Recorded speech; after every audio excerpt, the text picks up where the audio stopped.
Assalamualaikum warahmatullahi wabarakatuh. Ibu, perkenalkan saya Ibu Putri Pramono, mahasiswa jurusan Kebidanan.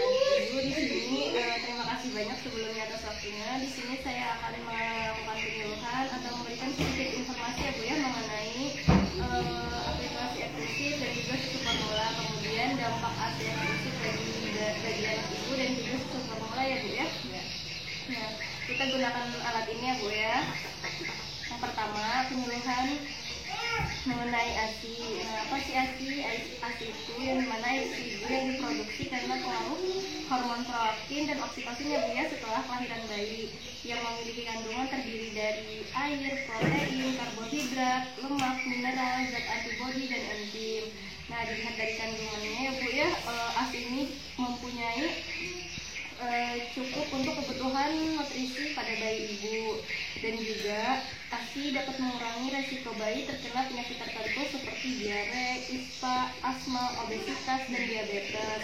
Nah, ASI juga banyak mengandung kandungan zat kekebalan tubuh ya Bu ya, khususnya bagi bayi.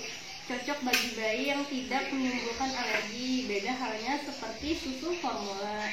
Nah, untuk susu formula itu kan Bu, produk pangan yang diolah untuk pengganti air susu ibu, yang dibuat dan dirancang khusus untuk memberi nutrisi pada bayi usia di bawah 12 bulan. Nah, untuk susu formula ini berbeda dengan ASI ya Bu ya, karena susu formula memiliki sedikit kandungan zat kekebalan tubuh, bahkan hampir tidak ada. Jadi bisa juga menimbulkan alergi pada anak jika tidak cocok mengonsumsi susu formula. Nah, dan juga susu formula bisa menimbulkan sakit perut, diare, meningkatkan kemungkinan terjadinya kegemukan pada anak. Nah, juga kebiasaan anak meminum susu formula bisa terjadi infeksi pencernaan, meningkatkan resiko masalah kekebalan tubuh. Susu formula juga beresiko lebih tinggi untuk menderita diabetes tipe 1 dan 2, infeksi saluran pernafasan, obesitas, dan yang lainnya.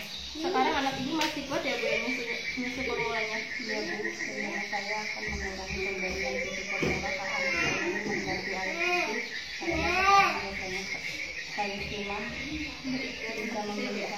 Oh iya, ya Bu, nggak apa-apa. Nah, jadi berarti untuk mengenai ASI eksklusif, apakah ada yang ingin ditanyakan atau kurang jelas dulu Bu? Sebelum saya lanjut ke materi yang kedua. Udah jelas ya Bu ya? Baik. Sini saya akan melakukan penyuluhan tentang dampak akibat merokok ya Bu. Bapaknya merokok ya? Iya. Nah, jadi dampak utama dulu ya Bu, dampak akibat merokok pada kesehatan gigi dan mulut. Bisa mulut menjadi bau, warna gigi kuning atau coklat, mudah infeksi, gigi mudah ngilu saat terkena makanan, minuman dingin dan panas, mudah sariawan dan juga infeksi.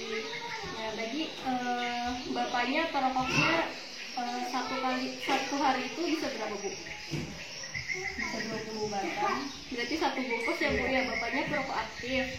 Nah, jadi bagi perokok aktif itu Bu dapat meningkatkan resiko 2 kali lebih besar untuk mengalami serangan jantung, stroke, tekanan darah tinggi, atau kadar kolesterol yang tinggi, dan juga dapat meningkatkan resiko kerusakan paru-paru, yang dimana kandungan rokok tersebut akan memperparah penyakit yang sedang diderita dan kemungkinan mendapat serangan jantung yang lebih tinggi daripada orang yang mempunyai penyakit jantung. Jadi bapaknya sering merokok di dalam rumah atau di luar rumah? Di dalam rumah ya Bu. Ya, berarti di dekat anaknya bapaknya juga sambil merokok? Enggak. Ya, ini merokok di dalam rumah ya. Berarti nanti ibu bilang sama bapaknya Bu ya, kalau mau merokok bisa merokok di luar rumah, jangan di dalam rumah, karena kan otomatis asapnya terhirup oleh ibu dan anak-anak. Bu, bagaimana ya kira-kira kalau misalnya bisa berhenti?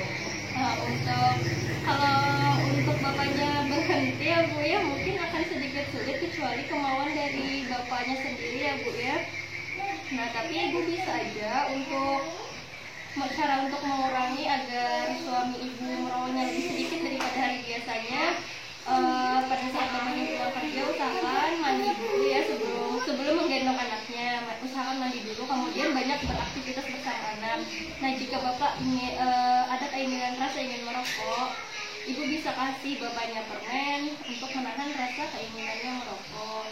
Misalkan ya Bu ya, bapaknya jangan merokok di dekat anaknya, karena efek buruk jika orang tua sering merokok di dekat anak. Ibu bisa lihat yang pertama ada bisa anak menghambat pertumbuhan paru-paru, masalah pernapasan ketika dewasa, sindrom kematian mendadak pada anak, infeksi telinga, dan kemungkinan saat besar nanti anak juga akan menjadi perokok. Nah, dari sini apa ada yang ingin ditanyakan atau lebih jelas? Sudah. Selanjutnya saya akan memberikan sedikit informasi mengenai kebersihan gigi dan mulut ya Bu ya. Anak ibu sering sakit gigi kan ya? Sakit gigi, nah yang dimana sakit gigi adalah kondisi ketika muncul rasa nyeri di dalam atau sekitar gigi dan rahang. Tingkat keparahan nyeri tersebut bisa bervariasi mulai dari ringan hingga berat ya Bu ya. Nyeri sakit gigi terasa secara terus-menerus sepanjang hari atau bisa muncul dan hilang secara berulang-ulang. Yang dimana rutin menyikat gigi bisa menjadi salah satu cara untuk menjaga kesehatan gigi dan mulut pada anak ya Bu ya. Tapi perlu diketahui, gosok gigi saja mungkin tidak cukup ya Bu ya, karena resiko penyakit bisa meningkat jika si kecil jarang menggosok gigi dan sering mengonsumsi permen dan makanan manis secara berlebihan. Yang dimana pada nyatanya kan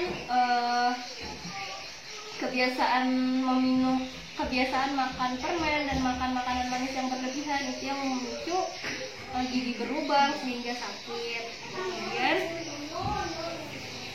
Kemudian radang pada gusi, infeksi gusi, sariawan, dan patah giginya.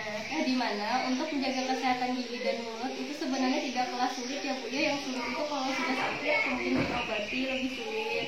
Nah, dari menjaga kebersihan mulut dalam arti jaga kebersihan gigi dan juga menjaga kesehatan gigi dan mulut dapat dilakukan dengan cara gosok gigi 2 kali sehari, kurangi konsumsi gula, dan makan makanan yang bergizi ya Bu ya.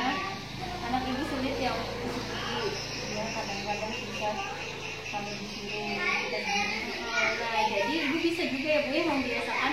Biasanya kan anak-anak itu suka meniru apa yang dilakukan oleh orang dewasa. Jadi karena itu ibu perlu melakukan kebiasaan merawat mulut dan gigi terlebih dahulu ya Bu ya, agar anak ibu bisa menirunya. Perawatan gigi dan mulut seperti menyikat gigi merupakan kebiasaan yang baik yang butuh dilakukan anak sejak masih kecil. Sehingga menyikat gigi secara teratur adalah cara utama untuk meningkatkan kesehatan mulut. Dan juga batasi untuk pemberian permen dan manis-manisan lah ya kepada anaknya Bu ya. Sikat gigi 2 kali sehari, pada pagi hari setelah sarapan dan malam hari sebelum tidur. Sampai sini apa ada yang ingin ditanyakan?